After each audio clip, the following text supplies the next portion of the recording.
Hey guys, this video is to all you homeowners out there that are suffering from flooded landscapes with very poor drainage, standing water, etc. I'm going to share some of the causes and share mostly the solutions for you. Solutions that I've found for my own properties and that I want to share with you. So let's get started. You know, in some rain events, a flooded landscape kind of becomes a thing that's going to happen, but it should not be the norm. There are those rain events where you get a couple inches of rain overnight and you're going to have some standing water here and there. But it's those landscapes that have that after a quarter inch of rain. And they have it not throughout their yard, but they also have it right at their homes. And they have this accumulating water at their foundations. This can lead to all sorts of housing and dwelling problems. Things such as compromised and cracked foundations, weeping and leaking basements where the sump pumps are working way more than they ever should down there. And you end up with problems with rot, mold, stained and compromised siding, and also an ungrowable situation at the foundation because it just stays too wet. The threat of flooding it's bad enough right at the house. But if you have an area out in the landscape that always accumulates water after rain or snowmelt, then we need to address those situations so that you have a usable yard. You know, by having a problem yard that always accumulates water, think of it when you go to sell. Will you be able to sell that property? Will your property increase in value because of this problem? And don't forget that old real estate thing called disclosure. You have to be careful, and you have to sometimes really take that extra step to put some corrective measures in place so that these things go away. You know, many folks just shrug their collective shoulders because they just don't know what to do, or that is their new normal, and it is not normal at all. There's nothing worse than having some type of a family event or birthday event or something, and you get a good deluge the night before, and you're faced with 2 inches of standing water out on the lawn where you were supposed to be playing cornhole or lawn darts or, you know, pin the tail on the donkey or something. As a result, you're kind of confined to the patio maybe or the house itself because your yard is just not usable. That's not living, that's surviving. And I'd really like to offer some solutions for you. Every year, millions and millions of dollars are filed with insurance companies for claims of flooding and house damage, yard damage, fence damage, etc. And a lot of times the insurance companies, the good ones, pay out. Some do not. And in your particular case, rather than getting that far into having to file insurance claims, wouldn't it be better to put some proactive measures in place and mitigate the problem once and for all? You know, as a responsible homeowner, it is your responsibility and literally your job in order to keep your home safe, whole, and usable throughout the time that you're there. Anything less is just plain irresponsible. Procrastinating on cures for these kinds of landscape problems can really end up compromising the value of your property, which I don't want to have. See, and it's a simple solution. It really is. So let's talk about some of the causes. Probably the number one cause before anything else is the property was not graded and sloped correctly. These types of situations can be corrected, but you have to identify where and how first.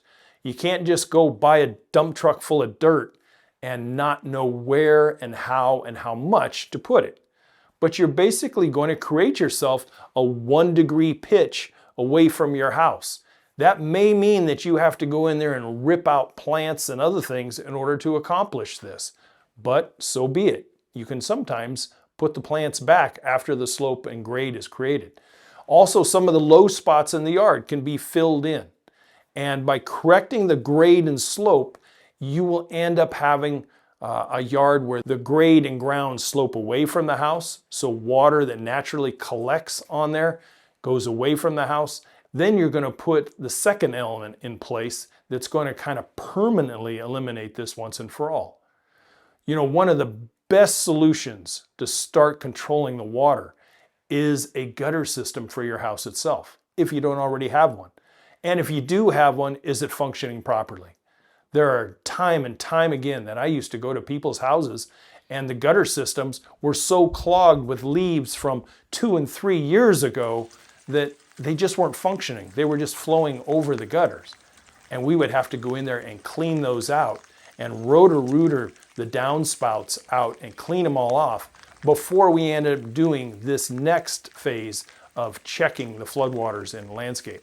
And that's a good drainage system. You know, it's not enough just to have a gutter system that has downspouts and dumps water right at your foundation. And then you're compounded with bad grade and slope. So now only the yard is collecting water at your house, but the roof as well is dumping water right there.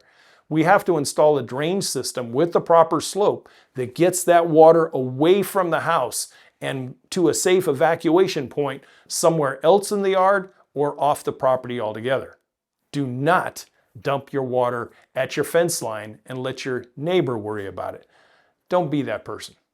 Now, out in the landscape, you may still have some areas where migratory surface or subsurface water may be coming into your yard and then flooding it as well when you have a rain event or a snowmelt situation.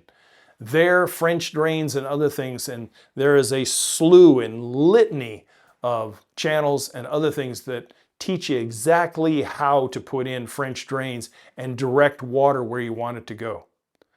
Drain capture at the gutter, drain capture and water runoff out in the yard, and maybe catch basins here and there will allow you to control and manage the water on your property and safely evacuate it to wherever it needs to go. And lastly, guys, and this is just as important, you may be faced with a situation where your water is going to collect on your property, whether you have good slope from your house or not. In that particular case, consider mechanical evacuation. You can run all your landscape drainage to a central sump area, a sump basin. Have a good, strong 2-inch discharge pipe that can actually push and evacuate the water where it needs to go. Natural slope just isn't present, and you need to get this water off the property permanently. You can pump it uphill, you can pump it downhill or sideways, wherever it needs to go. Make sure you check with your local authorities whether you can discharge directly out into the street. There may be some places that do not allow this at all, so make sure you know before you install. Mechanical sump and basin systems is something that I used at Weed Patch Ranch, the house before with one we have now. We had 2 of them installed, and I learned very quickly the first winter we were there on water that migrated down through the neighborhood and into the olive orchards that we had. And at one point, a 2-inch rain event showed me where the water flow was and how the previous owner, and I didn't see this either, the house was in kind of a low spot on the property, and that's right where the water went. We had a manufactured home at the time, and we had water going underneath the house and finding its way out. So, French drains, sump basins, both up by my shop area and then also at the corner of the house that captured all the roof runoff, and also I regraded the backyard and the front yard so that that sump area became a collection point. And then I discharged it down towards the street and then created a rain drain situation with a dry creek bed where water would be captured and percolated, and whatever didn't do that went into the street culvert area and was evacuated safely. Flooded landscapes are not something that you have to tolerate. Yes, it does take a little bit of effort to correct, but having it the way it is year after year after year, you run the risk of damaging your property, damaging your home, damaging your health. So take the proper actions. Don't procrastinate, and make sure if you don't know how to do it, you can always reach out. youryardcoach@gmail.com, and I can consult with you over the phone or over a Zoom call or a FaceTime call, and we can figure out a solution for you. If you're with me so far and still, I'd really appreciate a subscribe and a thumbs up. If you know somebody that has this kind of problem with their property, please share the video to them and direct them towards my website, youryardcoach.com. I appreciate your time. As always, to your guys' landscape success, see you next week. Goodbye for now.